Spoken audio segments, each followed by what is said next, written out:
այս կնոջ հետ կապված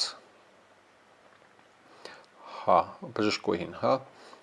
որի եղբայրը անհայտ կորած է եւ Արցախյան պատերազմի ժամանակ փոխգնդապետ է եղել եւ լուրերի մեջ կար, որ դուստրը փաստաբան է, պաշտպանել է ընդդիմադիր ինչ որ գործիչի, գործիչներից մեկի, էական չէ, էլի մեղադրանքներ, պարոն Փաշինյանին ուղված, այդ մեղադրանքները արդեն ընդհանուր բանի մեջ են, սխեմայի մեջ են տեղավորվում ընդդիմադիր կողմից, իհարկե այս կինը ոչ տեխնացու է, ոչ ինչ որ քաղաքական ուժի անդամ է, ինչքան ինձ հայտնի է, կարող է եւ եկուս մյուսօր կպարզվի, որ քաղաքական որևէ ուժի ներկայացուցիչ է, բայց ինչ որ է բժշկուհի է։ Բավականին փոփոխված տոնով մեղադրանքներ, բանի մեկ ամբողջ սերունդ ոչնչացնելու հետ կապված, հողերը ուրեմն տալու, պարտվելու եւ այլն,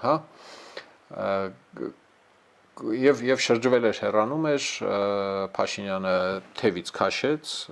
ինչը կոպիտ տեսարան էր, եւ սկսեց գորգորալով սպառնալ, որ կզացնելու է, այդ բանը բերեց մեյդան գցեց, լուսավոր մի բան կա, Սատկած արյուծի հետյալ կա Քոչարյան Ռոբերտ անունով, կզացածվելու է, սեղնելու եւ Փաշինյանը այդտեղ խոստացավ, որ կզացնելու է մի ամբողջ շարք քաղաքական առաջնորդների, այսպես ասած, թե ինչպիսի հետևանքներ է ունենալու սա իրավական, կտեսնենք, դատի կտան, չեն տա, անորոշ է, չգիտեմ, դատարան տալ, խրվել մնալ այդ գործերի մեջ սամի պատմություն է, դատարան չտալ կնշանակի կուլ չտալ կնշանակի ամեն անգամ այդ բանի ինչ է անունը, ասենք մեծահարուստ ընդդիմություն ասենք, էլի, որպեսզի մի քիչ անշարժ հնչի, էլի,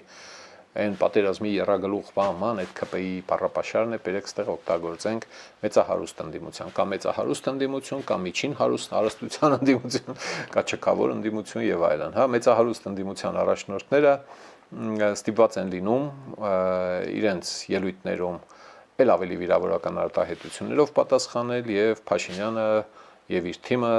ըստ այդմ ստիպված է լինելու համարժեք կերպով կամ ստիպված չի լինելու մեծ հաճույքով ընդունելու են այդ պասը, փոխանցումը եւ հակադարձելու են Էլ Թուսուս բառապաշարով։ Այդ բառապաշարը կոչվում է Էլ Թուսուս